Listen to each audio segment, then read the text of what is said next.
bienvenue à Vie de foi. Aujourd'hui, nous sommes bénis, l'évangéliste Frank et moi, nous recevons l'évangéliste Rémi Bayle de la France. Bonjour et bienvenue. Bonjour Joël, Franck. Bonjour. Gloire à Dieu, nous avons passé une semaine ensemble en discutant des choses merveilleuses, ce Dieu miraculeux qui est toujours vivant aujourd'hui. Et aujourd'hui, on va parler de miracles, justement. J'aimerais ça commencer cette émission en lisant 2 Corinthiens 10, 17, qui nous dit que celui qui se glorifie dans le Seigneur. Et on veut vraiment proclamer les hauts faits de Dieu dans les nations aujourd'hui. On veut vraiment se glorifier dans le Seigneur et raconter toutes ces belles choses qu'il fait dans nos vies. Et vous, vous avez vécu des choses glorieuses, des miracles. Vous avez vu beaucoup de guérisons. On veut vous inviter aujourd'hui à nous partager des choses que vous avez vécues qui pourraient bénir le peuple de Dieu. C'est vraiment super. Merci beaucoup pour cette invitation et cette opportunité de faire connaître les louanges, de publier les louanges de l'Éternel. C'est ce que la Bible dit, publier ses louanges. Et quand l'apôtre Paul, avec Barnabas, rentrait de mission et après avoir vécu les percées de la puissance de Dieu, ils aimaient raconter à l'Église aussi ce qu'ils avaient vécu. Et c'est bien normal que nous racontions vraiment la grandeur de Dieu. La Bible a été écrite pour ça même, et l'apôtre Jean dit, en fait, si on devait écrire tout ce que le Seigneur a fait, mais il n'y aurait pas assez de place dans l'univers pour écrire tous les livres. C'est ça. Et je comprends le sentiment de l'écrivain, parce qu'effectivement, depuis toutes ces années où nous prêchons l'Évangile, on a vu tellement de guérisons et de miracles, je suis incapable d'en dire le nombre.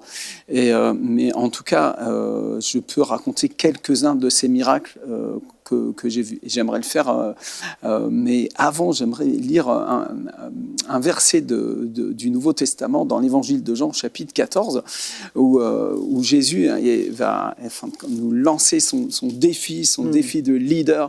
Au verset 11, « Croyez-moi, je suis dans le Père et le Père est en moi, sinon croyez du moins à cause de ses œuvres. Et en vérité, je vous le dis, celui qui croit en moi fera aussi les œuvres que je fais, et il en fera de plus grandes parce que je m'en vais au Père. » Et au verset 13, il dit « Et tout ce que vous demanderez en mon nom, je le ferai afin que le Père soit glorifié dans le Fils. Et si vous demandez quelque chose en mon nom, je le ferai. » Donc on a 2 fois d'affilée Jésus qui nous promet un ministère de prière exaucé. Et il dit qu'on va faire les mêmes choses que lui et des choses même encore plus grandes parce qu'il s'en est allé au Père.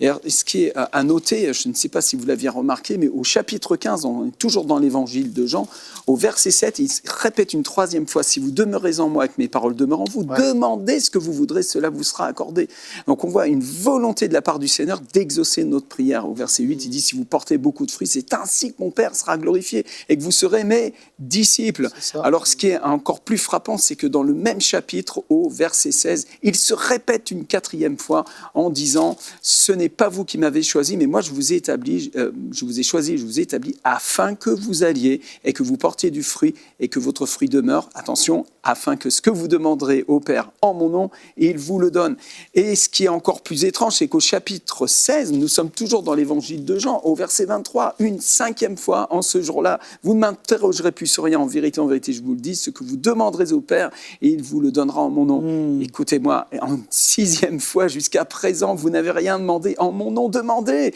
et vous recevrez afin que votre joie soit parfaite. Et au verset 26, une 7e fois, Jésus encore, et là il enfonce ce 7e clou, « En ce jour, vous demanderez en mon nom, et je ne vous dis pas que je prierai le Père pour vous, car le Père lui-même vous aime parce que vous m'avez aimé et que vous avez cru que je suis sorti de Dieu. » 7 fois d'affilée dans l'évangile de Jean, Jésus fait la promesse d'un ministère de prière exaucé. Et c'est complètement anormal que nous n'ayons pas des miracles dans nos églises, quand il n'y en a pas, bien sûr. Les ministères de miracles sont là juste pour faire un dépôt de miracles, justement, dans le corps du Christ.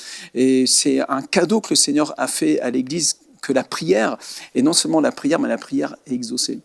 Alors j'aimerais vous raconter quelques miracles que j'ai vus se faire, et même j'en ai plein qui viennent comme ça. lequel, Seigneur. Je me souviens d'un jour, j'étais dans le sud de l'Espagne, et le Seigneur m'a donné une parole de connaissance pour des nodules dans les poitrines et les kystes. Et je dis, toutes les personnes qui vous avez des grosseurs, mettez votre main à l'endroit où vous avez cette chose-là. Et je commençais à prier. Et j'avais un mur d'incrédulité. Et je voyais les gens qui étaient là, pas bien dans leur chaise et tout. Et je sentais vraiment une confrontation. Souvent, tu vis cette confrontation au moment du temps de ministère. Et là, je ne me suis pas dégonflé. Et j'ai dit, OK, c'est bon, j'ai compris. Levez-vous, toutes les personnes qui avaient ce problème-là, et venez devant. Là, on rentre dans le défi. Et là, ces gens sont arrivés. Il y avait une bonne vingtaine de personnes. Et puis, j'ai dit, et pour les personnes, pour les dames, peut-être vous êtes mal à l'aise, vous pouvez aller dans les toilettes, vérifier au niveau du soutien-gorge. Et pendant que je commence à challenger et de prier pour ces personnes, on entend un cri. Et c'est une dame qui sort des toilettes. Je suis guéri. Et les trucs ont disparu comme ça, instantanément. Et là, à ce moment-là, l'église entière était comme délivrée d'un démon d'incrédulité qui tenait le peuple. Ça a disparu et les gens se sont levés dans la foi et ils sont venus pour leur miracle. Et une femme s'est approchée avec des photos de sa fille et elle était aveugle et sourde. Elle avait du blanc dans l'œil en fait, tu vois. Son œil était blanc quoi. Et puis son oreille était fermée et j'ai posé mon pouce comme ça. J'ai fait un exercice comme ça. J'ai fait au nom de Jésus. J'ai enlevé ma main et l'œil était ouvert et son oreille s'était ouverte. Et ce miracle-là a produit littéralement une explosion. Ensuite, c'est comme un feu. Dans le sud de la France, on a ce qu'on appelle les pinèdes. Ce sont des arbres, des épineux avec une sève qui est un peu comme de l'essence. Et dès que le feu prend, là, tu peux plus l'arrêter. C'est terrible. Hein. Chaque été, on a des incendies, malheureusement. Eh bien, c'est ce qui s'est produit. C'était un incendie de miracle. Vers, je crois, 3h30 du matin, on était encore en train de faire le ministère. Et je reçois pour les sourds. Dieu guérit les sourds maintenant. Au moment où je dis cette parole, clac, clac, clac, des guérisons dans la salle. Et il y avait un monsieur qui, en fait, a été obligé de se mettre des trucs dans les oreilles après sa guérison. C'était trop fort. C'était devenu trop fort pour lui, quoi. Et c'était incroyable. Et là, ils m'ont amené un enfant qui avait 2 appareils. Quand ils ont enlevé les appareils, ça a sifflé. Donc, je pense qu'ils étaient poussés à fond, les appareils. Je commence à prier pour lui. Et je vois l'enfant, son visage qui s'ouvre. Et il fait comme ça. Là, et puis, paf, ils sont par terre. Guéri, quoi. Wow. Ça, c'était vraiment des expériences. Voilà, j'ai vu ça aussi partout en Afrique, partout où on a été. Dites-moi, quand vous commencez à exercer le ministère comme ça, est-ce que vous commencez par la foi ou vous ressentez la gloire, l'onction? Dites-nous un peu comment, avant de relâcher ces paroles-là, comment vous ressentez la réunion? Qu'est-ce que vous ressentez à ce moment-là avant de déclarer? J'ai presque envie de dire qu'il n'y a pas une seule réunion qui se ressemble. Et on est dirigé, conduit par le Saint-Esprit en fonction des besoins, en fonction aussi de l'état de l'Église, de l'état de la foule. Si c'est une église ou si c'est une campagne d'évangélisation, c'est pas les mêmes onctions, c'est pas les mêmes opérations. C'est la même onction, mais pas tout à fait les mêmes opérations. Et donc, du coup, tu vas être dirigé d'une façon différente. Il y a un point clé qui est dans ma vie, c'est que avant de commencer même à prêcher, j'ai mon contact direct avec Jésus-Christ, le Fils de Dieu. Il est ressuscité. Donc avant la prédication. Avant la prédication. Souvent, même pendant l'adoration, on me verra souvent allongé par terre. Les gens diront peut-être que je suis un peu fou, un peu extrémiste, un peu... Non, je suis juste en train de chercher mon toucher avec le Seigneur, parce que je sais que s'il ne touche pas ce petit mouchoir de Paul que je suis, il n'y aura rien du tout. Il est celui qui fait les miracles. À lui, la gloire. Il est mort pour nous sur cette croix. Il est ressuscité. Et c'est par ses meurtrissures que nous avons été guéris, et c'est ce sang précieux qui rachète les foules entières et qui produisent des miracles aussi par la puissance du Saint-Esprit. Donc effectivement, en dehors de lui, je ne puis rien de moi-même. Alors maintenant, quand je prêche en fonction du message, si tu prêches le salut, tu vas déclencher du salut. Si tu prêches de la délivrance, enseigne, tu vas avoir des délivrances. Et il y a toujours aussi des guérisons qui accompagnent. Si tu commences à prêcher sur la guérison, enseigner sur la guérison, tu vas avoir une augmentation aussi des guérisons. Ça, c'est le fruit de la parole. Donc, la foi vient de ce qu'on entend. Exactement. Et au moment de faire le ministère, alors c'est là qu'il y a différents aiguillages. Il m'est arrivé de vraiment faire du ministère par la foi, dans la foi, que la foi, et même avoir l'impression que Dieu n'est pas là. Tu sentais rien. Tu sens rien. Parce qu'en tant que prédicateur, tu sais quand tu sens, mais là, c'est quand tu sens pas. Je me souviens d'une leçon que le Saint-Esprit m'a donnée où je suis arrivé pour prêcher. J'avais envie même d'annuler tellement j'étais pas bien dans mon âme, vraiment pas bien. Et et j'ai pris le micro et je sentais même pas moi présent, tu vois, c'était terrible. Ouais. Mais Dieu a béni, il y a eu des guérisons. C'était une oppression, sûrement aussi, que l'ennemi voulait peut-être empêcher. C'est possible que je vivais une attaque liée aussi à l'état de l'Église. Parce que souvent, quand tu vas servir une Église, tu viens aussi comme un intercesseur. Et c'est possible, je ne me suis pas bien préparé aussi, je me suis fait surprendre. C'est possible.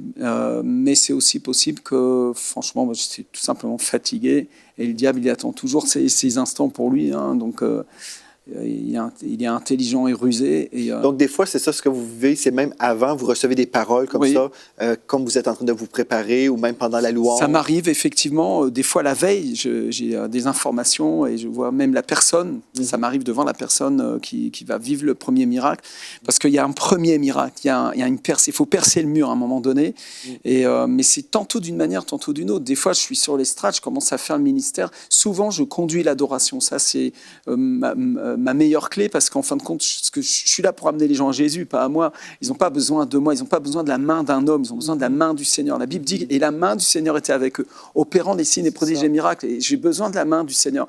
D'ailleurs, j'ai une vidéo surnaturelle qui a été prise et qui n'est pas un truc de... Si, c'est édité, c'est sur Internet, ça a fait couler de l'encre aussi, cette affaire-là. Et on voit une boule de lumière au moment où j'impose les mains au gars, on voit une lumière qui sort comme ça de mon corps, en fait, qui touche la tête du gars. Je sais, ça fait peur à des gens, mais touche la tête et ça repart comme ça. Et en fait, c'était un monsieur qui a été atteint de malaria. Et puis, il avait dit à Dieu, j'irai à la croisade du Blanc, là, si je vends tout mon café. Et il y a à ce moment-là, une grosse voiture qui s'est arrêtée et qui lui a acheté tout son café. Du coup, il est allé à la croisade.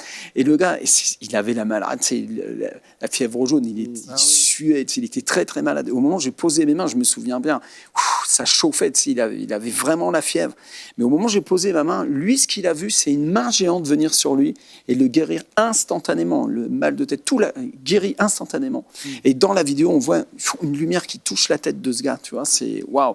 Le royaume de Dieu est réel et des fois, Dieu permet qu'on le voit même visiblement. Je sais, c'est décrié, mais c'est pas grave. Pourquoi que les gens vont décrire ça? Parce que Dieu... Parce que leur cervelle n'arrive pas jusque-là. Ils ont un peu Dieu pour cervelle, comme tu disais. Moi, ce que je crois aussi, c'est que si on retourne au Jardin d'Éden, Adam et Ève, quand ils ont commis le péché, la Bible nous dit en fait qu'ils ont découvert qu'ils étaient nus. Et moi, j'ai la conviction qu'ils étaient revêtus de vêtements de lumière autrefois. Et tous ont péché, sont privés de la gloire de Dieu. C'est exactement ce que Donc, c'est ça, je crois, et Dieu se glorifie. En fait, dans Ézéchiel 1, verset 26-27, on lit en fait le texte qui décrit la vision d'Ézéchiel du Seigneur qui était revêtu d'une lumière éclatante. Donc, pourquoi ne pas croire que Dieu peut se glorifier, même qu'on puisse voir la gloire de Dieu?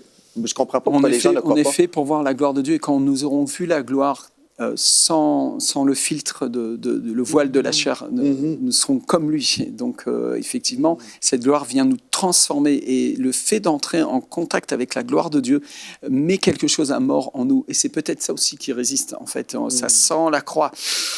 Ça sent la mort de la chair, la mort de nos sécurités. Les gens se sécurisent avec des raisonnements, et tout d'un coup, la gloire de Dieu vient faire sauter ces raisonnements. Effectivement, pour l'apôtre Pierre, il était pêcheur de métier. Sortir de la barque et marcher sur l'eau, c'était un acte de folie. C'est comme un électricien, il dit, vas-y, touche les fils électriques, c'est du 20 000 volts, t'arriveras. Non, Seigneur, si c'est vraiment toi, parle et je mettrai mes mains sur le fil électrique. Tu te rends compte, c'est vraiment ce que cet homme a fait. Et voilà, et donc là, il y a une dimension qui te fait échapper au raisonnement, aux principes élémentaires du monde. Et c'est un don de foi. Wigglesworth parlait de ça aussi dans ses livres, ce don de foi qui arrive et puis te ressuscite un mort.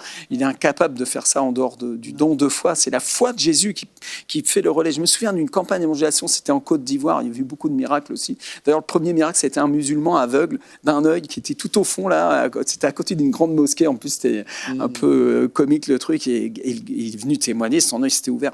Et pendant que je prêchais, j'ai vu une colonne de feu et j'étais comme poussé au fond de moi-même. Et je m'entendais prêcher, en fait. C'était des paroles saintes, des paroles puissantes. C'était l'Esprit de Christ qui était en train de prêcher. C'était pas Rémi Bell. Et la puissance de Dieu a coulé, s'est manifestée. Il y avait une femme qui avait vomi une peau de serpent. Enfin, toutes sortes de miracles, de guérisons comme ça. Dieu a agi encore aujourd'hui. Catherine Kuhlman disait, je crois au miracle, car je crois au Dieu des miracles. Je crois en Dieu, le Dieu des miracles. Et Osborne disait, je suis ce que la Bible dit que je suis parce que... ah non, c'est pas ça, il disait, je fais ce que la Bible dit que je fais car je suis ce que la Bible dit que je suis.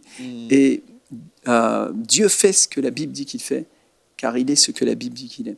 Et effectivement, ça démarre dans la foi, puis cette foi t'ouvre les révélations de l'onction du Saint-Esprit, les dons de l'Esprit, puis tu commences à pénétrer une autre dimension, puis là, tu rentres dans la dimension des miracles. Dites-moi, est-ce que vous avez souvenir du premier miracle que vous avez vu, autre que le salut, mais vraiment dans votre ministère? Est-ce que vous avez un souvenir de ce premier miracle et le contexte autour? Bonne question. C'est le tout premier des miracles, le tout premier des miracles. Ou l'un des premiers. L'un des Pour pas vous premiers. piéger, là. Ouais, l'un des premiers. Je dirigeais une conférence prophétique, Rassemblement des Aigles. C'était un vendredi soir. J'avais invité un Brésilien. Il avait son traducteur et j'étais en train d'ouvrir la réunion dans la gloire. Et le traducteur a arrêté de traduire du français au portugais parce qu'eux deux ont commencé à m'entendre parler portugais. Wow. Et ça a été une conférence magnifique. Il y a eu aussi ces histoires de pluie d'or, tout ça, etc. Et il y avait cette petite mémé qui était arrivée avec sa petite canne là. Et j'ai regardé la canne, j'ai regardé la femme, mais remplie du Saint-Esprit. J'ai arraché cette canne. J'ai dit, lève-toi et marche. Elle ne pouvait pas se lever tellement l'onction était sur elle. Elle dit, waouh. Et je la tire, elle commence à pleurer. Elle était guérie, quoi. Et puis au moment où j'ai arraché la canne, il y a eu comme une explosion de trucs comme des paillettes. C'était vraiment trop bizarre, quoi. Des choses bizarres. Mais ces choses-là, elles sont aussi dans la Bible. Dans Actes, il est dit que quand ils ont prié pour l'apôtre Paul, enfin Saul de Tarse, quelque chose comme des écailles sont tombées de ses yeux. On parle des écailles, mais c'est quoi des écailles? Moi, quand j'étais gamin, je regardais mon père qui grattait les poissons qu'il avait pêchés, puis il enlevait les écailles, puis ça faisait comme des petits diamants qui brillaient au soleil. Tu vois, je pensais que ça avait de la valeur. J'avais le nez pas plus haut que la table, tu vois, et je ramassais les écailles. Tu sais, je pensais que c'était vraiment comme des diamants, tu vois.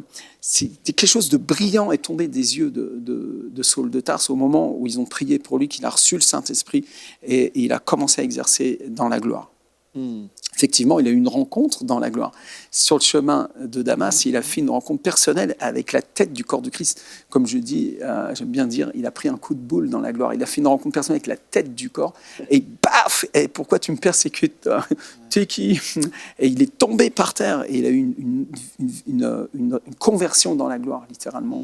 Dites-moi, quand vous avez vécu ce premier miracle, est-ce que vous vous rappelez un peu du contexte, comment vous étiez spirituellement? Est-ce que vous sortiez d'un jeûne pour aider nos amis à la maison qui veulent peut-être dire, ben moi, je veux vivre la gloire de Dieu, je veux vivre des miracles. Qu'est-ce que je dois faire? Qu'est-ce que tu as fait?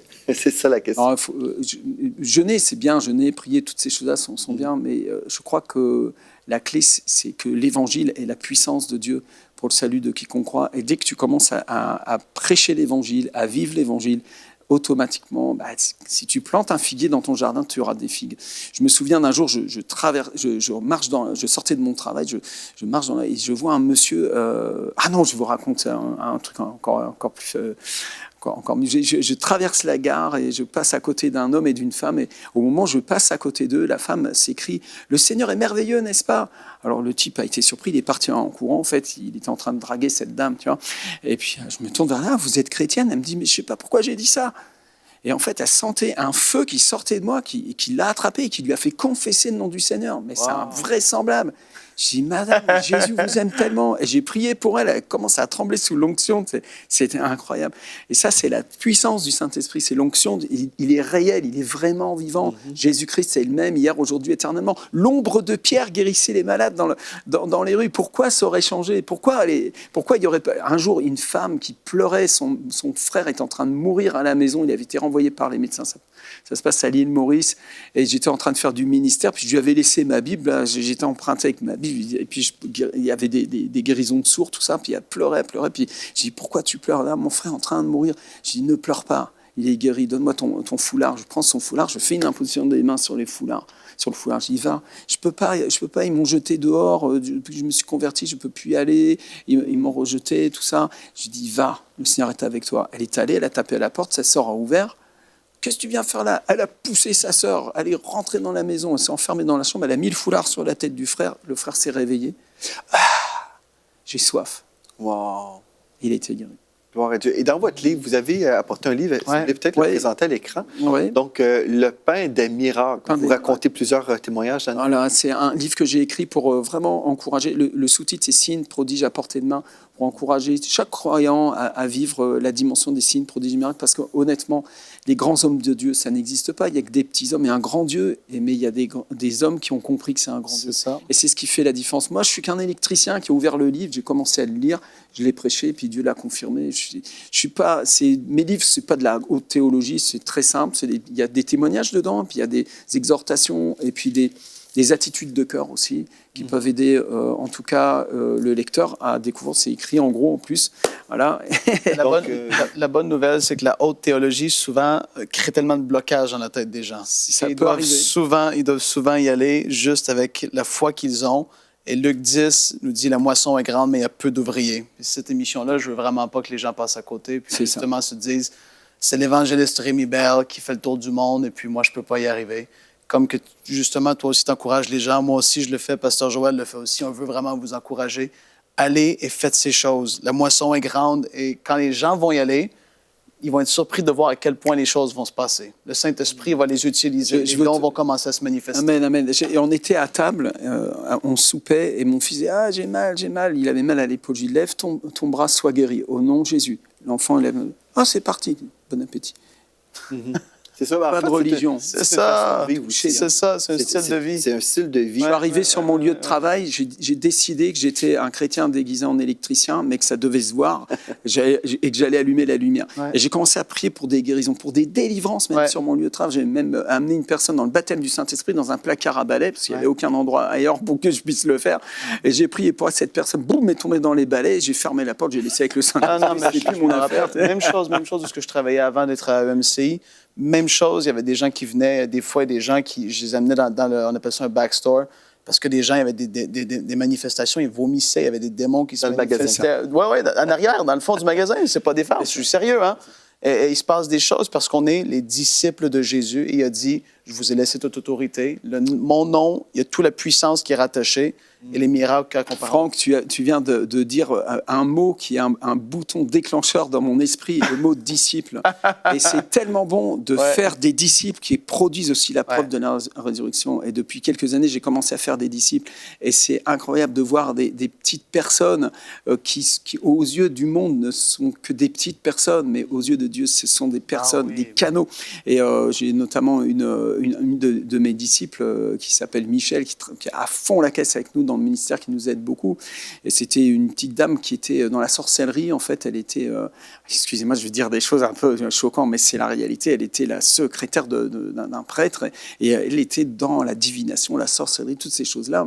Mais elle était sincère dans ses croyances en même temps. Et elle a atterri dans une de mes réunions, puis on a fait sa délivrance, elle s'est convertie, elle a abandonné toutes ces choses-là. Elle a commencé à servir le Seigneur. Au départ, elle faisait des petits trucs dans le ministère. Puis un jour, je lui ai dit, toi, viens ici, moi, tu vas commencer aussi à chasser les démons. Moi, oui, bien sûr, regarde, c'est très facile. Je lui ai montré comment faire, et elle a commencé à chasser les démons. Elle le fait mieux que moi. Et elle a vu beaucoup de miracles, des sourds guéris, des aveugles. Elle nous a accompagnés dans des missions en l'île de la Réunion, en Afrique, tout ça. Et aujourd'hui, elle-même est un leader qui fait des disciples. Et elle est en train d'apprendre à des gens à exercer le ministère. Et si toute l'Église commence à se lever comme ça, avec cette pensée qu'il n'y a pas des one-man shows, des Superman qui arrivent, nous, c'est nous les hommes de Dieu, regardez, c'est nous qu'on a l'onction, mais qu'on commence à communiquer ça, ces choses-là. Regarde comme le Saint-Esprit est pressé d'exercer le ministère au travers du peuple de Dieu. Il a utilisé les mouchoirs de Paul. Pourquoi ? Parce que ça débordait. Dieu veut déborder, et on veut empêcher les débordements du Saint-Esprit. C'est tellement dommage d'empêcher le Saint-Esprit de déborder. L'ordre du Saint-Esprit et l'ordre des hommes, c'est deux choses différentes. Ah, c'est clair. Des fois, les gens vont dire, il y a du désordre. Ben, peut-être, c'est vrai, mais dans l'ordre des hommes, mais selon le Saint-Esprit, Dieu aime voir les gens délivrés, parce qu'en fait, Jésus a payé le prix pour que ces gens-là soient libres. Absolument. Donc, c'est merveilleux. S'il y a des gens aujourd'hui, peut-être des pasteurs qui sont avec nous aujourd'hui, qui aimeraient vous inviter, est-ce que vous visitez toujours les églises? Vous allez plutôt dans des arénas? Comment ça se passe? S'il y a des gens qui veulent entrer en contact avec vous? C'est toujours possible. Après, je mets ça dans la prière, et parce que notre temps est compté. Et c'est vrai que depuis que j'ai commencé à ouvrir aussi des églises, ça me donne beaucoup de travail d'un point de vue apostolique et pastoral. Mais je suis toujours ouvert pour aller aider pour une campagne d'évangélisation. Et j'ai toujours cette cette ferveur pour les pêches miraculeuses. Amen. Mais je veux travailler avec des églises intelligentes et qui font des disciples et pas juste du one-man show, du mélange de religions. Et comment est-ce qu'on peut entrer en contact avec vous? Vous avez un site web? Alors, c'est feuetgloire.com, ça c'est mon site web, qui vient d'être attaqué très violemment il était complètement bloqué, là j'ai mon webmaster qui a été obligé de s'y mettre.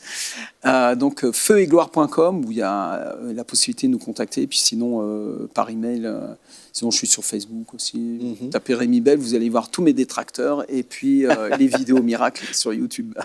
C'est super. Et si vous avez une parole d'encouragement aux personnes qui disent, bon, on a entendu parler de miracles, ce Dieu n'a pas changé, il fait encore des grandes choses aujourd'hui. Est-ce que vous avez une parole que vous aimeriez semer dans la vie des gens à la maison? Oui, je vais semer cette parole.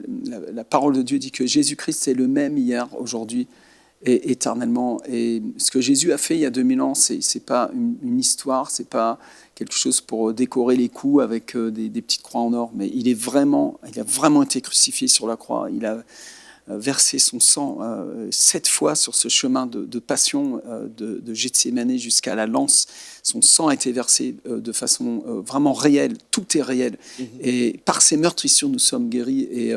Et tout est possible à celui qui croit et rien n'est impossible à Dieu. Rien n'est impossible à Dieu et il faut continuer de croire. Je veux m'adresser d'une part à ceux qui ont besoin d'un miracle, qui ont besoin d'une guérison, d'une restauration, de vivre un toucher de Dieu. Tout est possible. À l'instant même, pendant que je parle, je suis persuadé que le Seigneur est en train d'agir dans des cœurs et de donner la clé de la foi.